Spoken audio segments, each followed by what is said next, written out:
तो समाज ने अपनी ताकत दिखाई। तो मैं तो सरकार को कहता हूँ, सोए समाज को तुम जगाना चाह रहे हो। किसी के माँ ने दूध पिलाया संविधान बदल देगा, एक दिन में इनकलाब आ जाएगा। एक मोदी की मजाल नहीं है, बाबा साहब भी आ जाएंगे तो संविधान नहीं मिटाएगा। अभी कल भाषण में उन्होंने कहा, क्यों कहा मतलब समझिए, या हर कबीरदास की उल्टी वाणी, बरसे कम्बल भीगे पानी। मोदी जी की भी उल्टी वाणी है, जो बोलते हैं समझ जाओ देश के लोग, होना उल्टा है। संविधान मिटाना नहीं है तो बकवास क्यों कर रहे हैं? सीधी सीधी बात जो माला पहना कर आ रहे हैं, क्या है तस्वीर, क्या है ये क्या है, कहाँ कह रहे हैं? जाओ भाजपा के पीछे, जाओ कांग्रेस के पीछे, जाओ आम आदमी के पीछे, जाओ टीएमसी के पीछे। नो, जाओ, इसी सदन में तुम्हारी जगह है, तुम यहाँ कब्जा करोगे। तुम्हें बताना होगा, अधिकारों की रक्षा के लिए भीख नहीं मांगना है, बल्कि अधिकारों का हनन होगा तो हम खड़े होंगे, क्योंकि हमारा संविधान हमको वो अधिकार देता है। आज 14 अप्रैल को यानी बाबा भीमराव अंबेडकर के जन्मदिन के अवसर पे आप देख सकते हैं दिल्ली के संसद मार्ग पे जो है लाखों की संख्या में भीड़ देख सकते हैं। जो अंबेडकरवादी हैं, बाबा भीमराव अंबेडकर के चाहने वाले लगातार यहाँ पे आ रहे हैं। देख सकते हैं यहाँ पे मेला लगा हुआ है। यहाँ पे बाबा भीमराव अंबेडकर की जयंती बड़ी धूमधाम से मनाई जा रही है। पार्लियामेंट में जाने के लिए बाबा भीमराव अंबेडकर का दर्शन के लिए, माल्यार्पण के लिए, माल्यार्पण के लिए भी लंबी कतारें, लंबी लाइनें लगी हुई है। बारिश हो रही थी फिर भी जो है उनके चाहने वाले हैं जो अंबेडकरवादी है, लंबी लाइन लगे हुए आप देख सकते हैं। लगातार जो है अंबेडकरवादी यहाँ पे आ रहे हैं, आप देख सकते हैं, क्योंकि संविधान बनाने वाले हमारे देश ये बाबा भीमराव अंबेडकर ने सभी को हक अधिकार दिया है। चाहे महिलाओं की बात की जाए या हर समाज को लेकर के उन्होंने काफी अच्छा जो है संविधान, बहुत ही खूबसूरत संविधान लिखा। लेकिन इस देश में जो हमारे संविधान को भी बदलने की बात कही जाती है। सभी मुद्दे पर चर्चा करने के हमारे साथ हाफिज गुलाम सरवर साहब हैं, जो राजनीतिक है, काफी सोच रखते हैं, सभी मुद्दों पे बेबाकी से अपनी बात रखते रहते हैं। कैसे देखते हैं आज जो शुभ अवसर पे जो लोग यहाँ पे आ रहे हैं कि मेला लगा हुआ है, ये बहुत बड़ा राष्ट्र के लिए बहुत बड़ा त्योहार है ये, और लोग आ रहे हैं, खुशियां मना रहे हैं। यहाँ पे जो लोग जो है फ्री में जो आने वाले लोग हैं उनके लिए जो खाने पीने का इंतजाम भी किया गया है। सभी मामले को कैसे देखते हैं आप? सबसे पहले पूरे भारत के लोगों को हमारी ओर से और हमारे संगठन की ओर से आज बाबा साहब अम्बेडकर जयंती की हार्दिक शुभकामना। मैं उन्हें मुबारकबाद पेश करता हूं दिल की गहराइयों से। और नो डाउट आप त्यौहार कह रहे हैं, त्यौहार तो है ही, ये राष्ट्रीय त्यौहार है। उसके लिए जिसको संविधान पर, लोकतंत्र पर अटूट जिसका विश्वास है, उसके लिए ये राष्ट्रीय त्यौहार है। तमाम त्यौहार एक दायरे में है। मुसलमान के लिए ईद है, बकरीद है, रमजान है, हिंदुओं के लिए दुर्गा, दशहरा, नवरात्र जो भी है, लेकिन ये त्यौहार सबके लिए, देश के लिए। ये अलग बात है कि इसको एक विशेष वर्ग के लोग ही जिंदा रखे हुए हैं। सरकारें छुट्टी देती है, सरकार की तरफ से भी कार्यक्रम किए जाते हैं, लेकिन मसला ये है कि जिस बाबा साहब अम्बेडकर की जयंती को हम मना रहे हैं, आज आप देखते होंगे लोग नाच रहे हैं, गा रहे हैं, ढोल बजा रहे हैं, सब कुछ कर रहे हैं। उनको ये भी समझना होगा कि बाबा साहब अम्बेडकर ने आखिर ये जो संघर्ष किया, जो इतना त्याग किया, तपस्या किया, और इतनी बड़ी जो कुर्बानी दी, वो क्यों दी, क्या मकसद था, क्या उद्देश्य था? हमारे मुसलमानों में आपने सुना होगा सुन्नी मुसलमान, हालांकि सुन्नी का मतलब कुछ और होता है, लेकिन एक आम लोगों की सोच है, धारणा है कि जो सुन के हुआ वो सुन्नी मुसलमान। तो उस धारणा के तरह हम इनको कहते हैं ये सुन्नी अम्बेडकरवादी। बाबा साहब को पढ़ते कम है, समझते कम है, मानते ज्यादा है।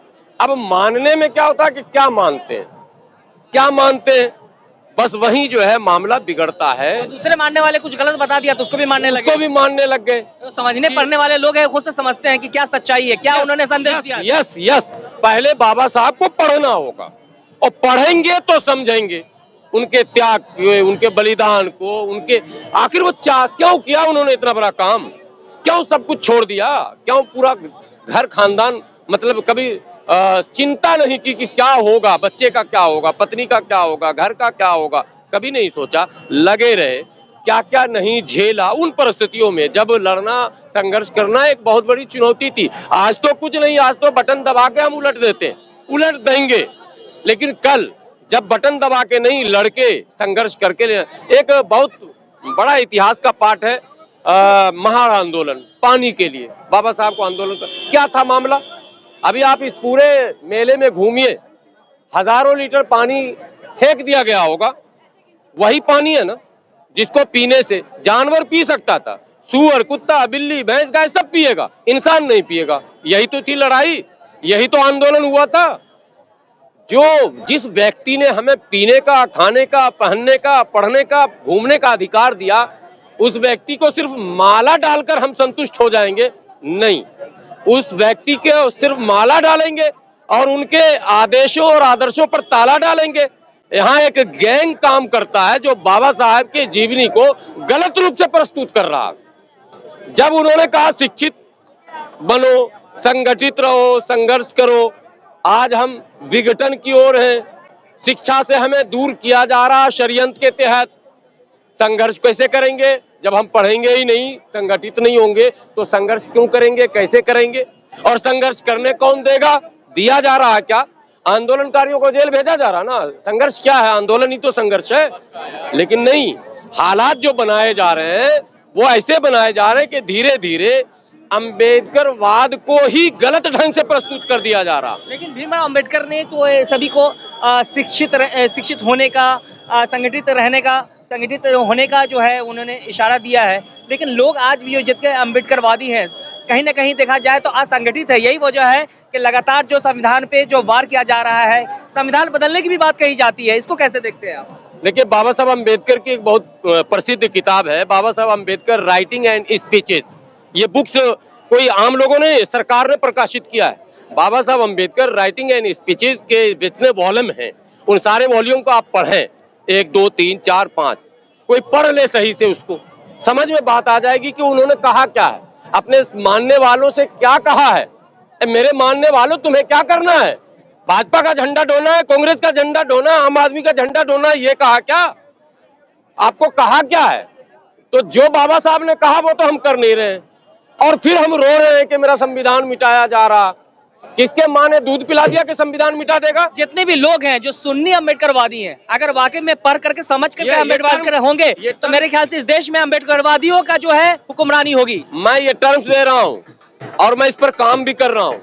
मैं क्यों कहता हूँ हंसता हुआ कि जैसे मुसलमान में सुन्नी होते हैं ना, मैं उदाहरण इसलिए देता हूँ शायद समझेंगे, वैसे अंबेडकरवादियों में सुन्नी अंबेडकरवादी ज्यादा है, जो सुन लिया बस हो गया। त्योहार, पुण्यतिथि और जन्म तिथि, 2 तिथि को मनाना है, हमें उन्हें श्रद्धांजलि के नाम पे एक माला सिर्फ डालनी है। हम सोचे कि मेरा हो गया पूरा कोटा। अरे नहीं भाई, पूरा जीवन संघर्ष है आने वाली पीढ़ियों के लिए। बाबा साहब ने जो बातें कही है वो असल मेरे लिए। बाबा साहब के जीवन को जब पढ़ेंगे तभी तो हम समझेंगे कि क्या कहा उन्होंने। तस्वीरें देखो, अभी हम माला पहना कर आ रहे हैं, क्या है तस्वीर, क्या है ये क्या है, कहाँ कर रहे हैं? जाओ भाजपा के पीछे, जाओ कांग्रेस के पीछे, जाओ आम आदमी के पीछे, जाओ टीएमसी के पीछे। नो, जाओ, इसी सदन में तुम्हारी जगह है, तुम यहाँ कब्जा करोगे। तुम्हें बताना होगा अधिकारों की रक्षा के लिए भीख नहीं मांगना है, बल्कि अधिकारों का हनन होगा तो हम खड़े होंगे, क्योंकि हमारा संविधान हमको वो अधिकार देता है। आज हम भीख मांग रहे हैं, हमारे मौलिक अधिकारों का हनन हो रहा है, हमारे संविधान हक नहीं मिल नहीं रहा। आज देखिए, 10 बार वोट दे लिया, 3 बार मुख्यमंत्री बन गए दिल्ली के। मैं पॉलिटिकल बात करना नहीं, उदाहरण दे रहा हूँ। केजरीवाल जी ने कहा मेरी सरकार बना दो, कच्चे कर्मचारियों को पक्का कर दूंगा। एमसीडी में कौन है कच्चे कर्मचारी? बिजली विभाग में कौन है कच्चे कर्मचारी? स्वास्थ्य विभाग में कौन है कच्चे कर्मचारी? शिक्षा विभाग में कौन है कच्चे कर्मचारी? लिस्ट निकाल कर देख लो, मेरे समाज का आदमी है, SC ST OBC है। कच्चे को कच्चा रखा, पक्का नहीं किया, वादा किया, वोट ले लिया हमसे। तो हमारे साथ तो चीट कर रहा, कांग्रेस ने भी किया। भाजपा तो खुलेआम कर रही है, 400 सीट दे दो, हम मिटा ही देंगे संविधान, बोला उनके नेता ने। भाई ठीक है, कर्नाटक से भाजपा सांसद ने कहा था कि आनंद निगरे, लेकिन भाजपा ने स्पष्ट किया था कि वो उनके निजी विचार है, निजी बयान है। अच्छा, फिर मोदी जी क्यों भाषण में बोल रहे हैं कि मोदी की मजाल नहीं है, बाबा साहब भी आ जाएंगे तो संविधान नहीं मिटाएगा? अभी कल भाषण में उन्होंने कहा, क्यों कहा, मतलब समझिए। या हर जी, कबीर दास की उल्टी वाणी, बरसे कम्बल भीगे पानी। मोदी जी की भी उल्टी वाणी है, जो बोलते हैं समझ जाओ देश के लोग, होना उल्टा है। संविधान मिटाना नहीं है तो बकवास क्यों कर रहे हैं? सीधी सीधी बात जो संविधान में वो कीजिए। नेता जो बोलते हैं तो उनको छुपाने के लिए SC ST एक्ट था, हमारे प्रोटेक्शन का एक्ट था ना भाई। SC ST के माने सम्मान को बचाने के लिए एक्ट था कि कोई व्यक्ति उन्हें जाति सूचक या अपशब्द न कह सके, उस पर यह एक्ट प्रभावी होगा। कौन बदल रहा था? अगर समाज सड़क पर न उतरता 2 अप्रैल को, तो बदल गया था ना, बदल गया था जब, तो समाज ने अपनी ताकत दिखाई। तो मैं तो सरकार को कहता हूं, सोए समाज को तुम जगाना चाह रहे हो। किसी के माँ ने दूध पिलाया, संविधान बदल देगा? एक दिन में इनकलाब आ जाएगा, एक दिन में। लेकिन यहाँ पर भी जो आए हुए अम्बेडकरवादी हैं, जो संविधान को मानने वाले, वो कह रहे हैं कि अगर संविधान को छेड़छाड़ किया जाएगा, संविधान बदल जाएगा तो अपनी जान दे देंगे, लेकिन संविधान बदलने नहीं देंगे। सच है, ये सच है। अबे संविधान है तो गुलाम सरवर है, ये दाढ़ी संविधान है तो है, ये टोपी संविधान है तो है, नहीं तो ये तो कहते हैं अजान नहीं देने दूंगा, नमाज नहीं पढ़ने दो। भारत का संविधान कहता है आप मंदिर जाओ, मस्जिद जाओ, चर्च जाओ, गुरुद्वारा जाओ, बौद्ध विहार जाओ, जैन तीर्थ स्थल जाओ, जहां जाना जाओ, किसी पर थोपा नहीं जाएगा। लेकिन ये थोप रहे हैं कि नहीं थोप रहे हैं? ये नहीं करोगे वो नहीं करोगे, ये नहीं पहनोगे वो नहीं पहनोगे, ये नहीं खाओगे वो नहीं खाओगे। भारत का संविधान कहता मैं धोती पहनूं, कुर्ता पहनूं, पैजामा पहनूं, शर्ट पहनूं, टाई लगाऊं या नंगा घूम जाऊं, लेकिन भारत का देश से मोहब्बत करना है नहीं। भारत का संविधान हमको अनुमति देता। हमारे एक धर्म है जिसके धर्मगुरु तो नंगे चलते हैं, है ना भाई? ये संविधान हमारा है जो हमको ये अधिकार देता। मैं दाल रोटी खा रहा हूँ या मीट मच्छी खा रहा हूँ, आप तय करेंगे? नहीं, भारत का संविधान हमें स्वतंत्र करता है। तुम अपने घर में जो पसंद करो वो खाओ। जो मैं पढ़ना चाहूं, हिंदी पढ़ूं, उर्दू पढ़ूं, बांग्ला पढ़ूं, संस्कृत पढ़ूं, अंग्रेजी पढ़ूं, मेरी मर्जी है ना। भारत का संविधान यही असल मजबूरी है। ये पढ़ोगे, तुम्हारे स्कूल में हम ये पढ़ाएंगे, तुम्हारे मदरसे में ये करेंगे, तुम्हारे मस्जिद में वो करेंगे, तुम्हारे फला, यही तो हो रहा। यही संविधान, श्री राम का नारा लगाना होगा। यही संविधान मिटाना हुआ प्रत्यक्ष रूप से, कि संविधान जिन चीजों का अधिकार हमको दे रहा है, आप कह रहे नहीं ये नहीं करने देंगे तुमको, यही तो मिटाना है। तो एक एक कदम ये बढ़ रहे हैं। इनके नेता बोल दिए 400 इस बार पार करा दो, हम खेल खत्म कर देंगे। क्या चाहते हैं आप? उस व्यवस्था को लाना चाहते हैं आप? शंभू के दौर को लाना चाहते हैं आप? एकलव्य के दौर को लाना चाहते हैं? नहीं हो सकता। आप बाबा साहब ने इतना तो दे ही दिया हमको, इतना तो दे ही दिया कि हम इनको झुकाना सीख चुके हैं, तो इसलिए हम झुकेंगे नहीं। अभी आपने देखा ऑल इंडिया यूनाइटेड मुस्लिम मोर्चा के राष्ट्रीय प्रवक्ता हाफिज गुलाम सरवर साहब, जो एक राजनीतिक जो है काफी नॉलेज रखते हैं और सभी मुद्दे पे जो है, पॉलिटिकल मुद्दे पे जो है बेबाकी से अपनी बात रखते हैं। उन्होंने कहा कि जितने भी लोग हैं, जिस तरह से मुसलमानों में जो सुन्नी मुसलमान होते हैं, उसी तरह से अम्बेडकरवादी भी सुन्नी अम्बेडकरवादी है, कि जो बाबा भीमराव अम्बेडकर के बारे में पढ़ते नहीं है, समझते नहीं है, लेकिन कहते हैं मैं अम्बेडकरवादी हूँ। यही वजह है कि आज जो है अम्बेडकरवादी जो है वो कहीं ना कहीं कमजोर है, क्योंकि अगर जो बाबा भीमराव अम्बेडकर की किताबों को पढ़ेगा, उनको समझेगा, तो वाकई में आज जो उन्होंने क्या संदेश दिया है वो समझेगा। क्योंकि जिसी भी, चाहे वो कांग्रेस हो, किसी एक पार्टी का उन्होंने नाम नहीं लिया, भाजपा हो, कांग्रेस हो, आम आदमी पार्टी हो, चाहे XYZ कोई भी पार्टी हो, सब उसके पीछे उनसे हक अधिकार मांगते हैं। लेकिन जो संविधान है, या बाबा भीमराव अम्बेडकर ने जो संदेश दिया था कि जो पार्लियामेंट में अभी लोग दर्शन के लिए जा रहे हैं, लेकिन नहीं, वहाँ पे जो जिनकी जितनी संख्या है उनकी उतनी हिस्सेदारी होनी चाहिए, जिसकी जितनी आबादी है उनकी ही वहाँ पे अधिकार होना चाहिए। इन सभी मुद्दों पर आप क्या सोचते हैं? कृपया कमेंट करके हमें जरूर बताएं। फिर मिलेंगे एक नई अपडेट के साथ। अब तक के लिए नमस्कार, जय हिंद, जय भारत।